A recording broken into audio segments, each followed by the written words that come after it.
Right, well, I've been wanting to do this one for a while. And here it is, The Lion King 2, Simba's Pride. Let's get into characters.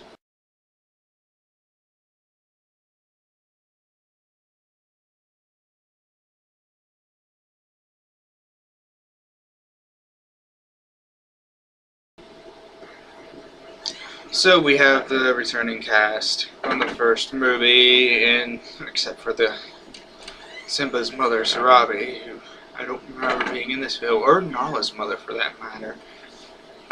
Anyway, most of the other characters came back. No hyenas, though, I guess. Not sure what happened to them. They don't explain that. Um, anyway, we got new characters as well, like Simba and Nala's daughter, Kiara. Scar's chosen heir, in the chosen heir's psychotic mother, Kovu, the chosen heir, Zero, the psychotic mother. Zero's other two kids, Nuka and Tiana? I don't know, I can't pronounce her name. Anyway. Honestly, the characters were kind of disappointing in this one. Zira was very interesting. And yeah, she's a very good villain.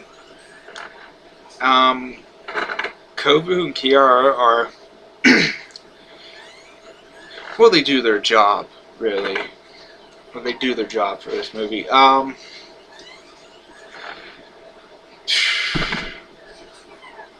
Nala doesn't really do anything in this movie besides just make a couple appearances, and that's it. Timon and Pumbaa get more screen time than the parents in this movie, than Kiara's parents, Simba and Nala, and that's just wrong on so many levels. Rafiki's still a very good character. Yeah, so Zazu, I don't really remember any really good things of his. Is he even in this movie? Like, seriously? Of course, he wasn't very memorable in the first one either. So Nuka can get kind of annoying, but he does have a very important role, I guess you could say, as Kovu's brother, I guess. And Vidatina doesn't really do much of anything, honestly. Except, spoiler alert, turn on Zira at the ending. But, as far as characters go, this one was average at best, in all honesty.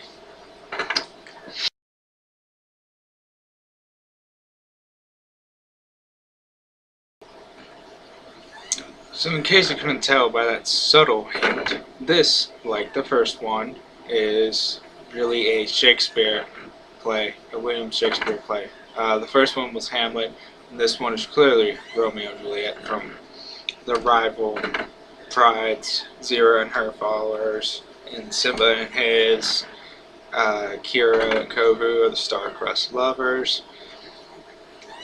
This one does end a little differently than Romeo and Juliet did. Spoiler alert. Kira and Kovu do not kill themselves at the end. No, they convince them that Zira's supporters to rejoin with the Pride lands. Zira ends up refusing and dying in honestly a very gruesome death.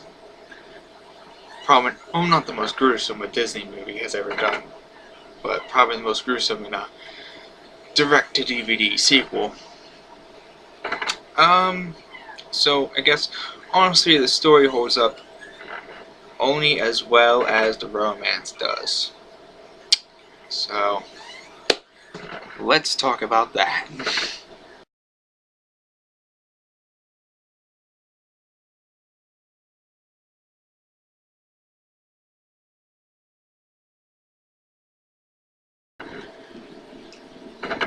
Now this might upset some people, but I honestly like the romance between Kiara and Kovu more than Simba and Nala in the first one. Because, I mean, Kiara and Kovu actually spend time together and get to know each other as, well, lions. And for Simba and Nala, like, you have the childhood, and then suddenly they meet up in the forest and suddenly they're in love or something. There's a lot of years there you're missing, people. But is it good enough to carry a Romeo and Juliet with lions instead of humans?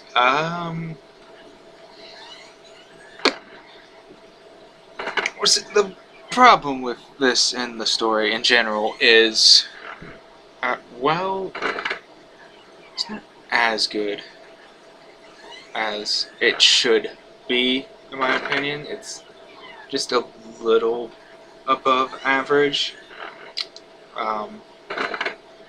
Plus, you have the whole faked out liar reveal thing with Kovu, and it's like, no, he didn't actually betray you to Zero or Simba or whatever, but whatever.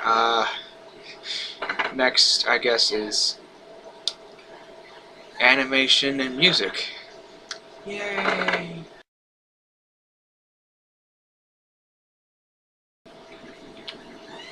The animation is definitely not very, very good. It's just barely average, in all honesty. Like the scene where Kovu and his siblings start the fire so Kovu can fake rescue Kiara and all that. That fire is just, that's terrible animation there.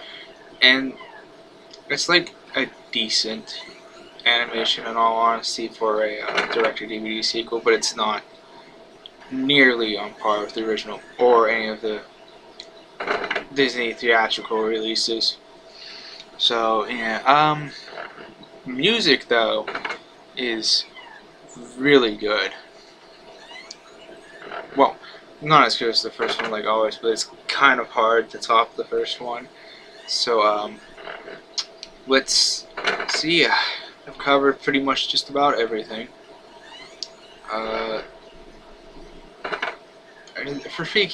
Rafiki had the best song in the movie. Honestly, there's no joking.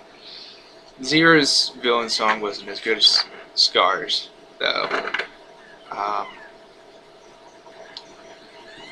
What I missed the Circle Life, really. I don't think it doesn't start out with the Circle Life. I don't think. I'm trying to remember now. I just watched this, like, seriously, for this review, and I forget. Whatever. But yeah, and music is great, but animation is just so I've covered pretty much just about everything. So now it's time to rate this movie. Rate it. Okay, let's see.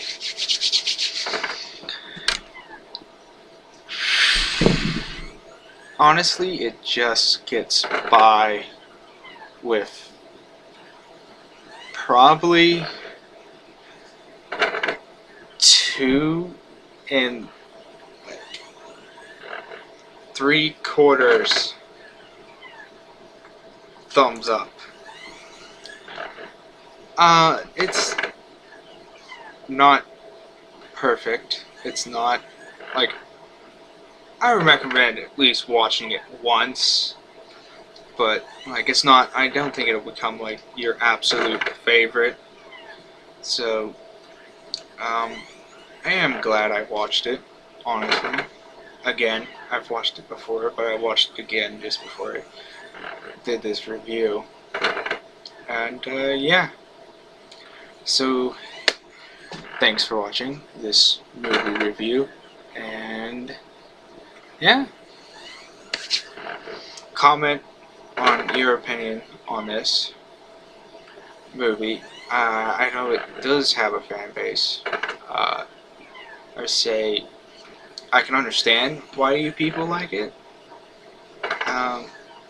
I enjoyed watching it. I'm glad I watched it, but I wouldn't watch it like over any other movie, honestly. So yeah, thanks for watching.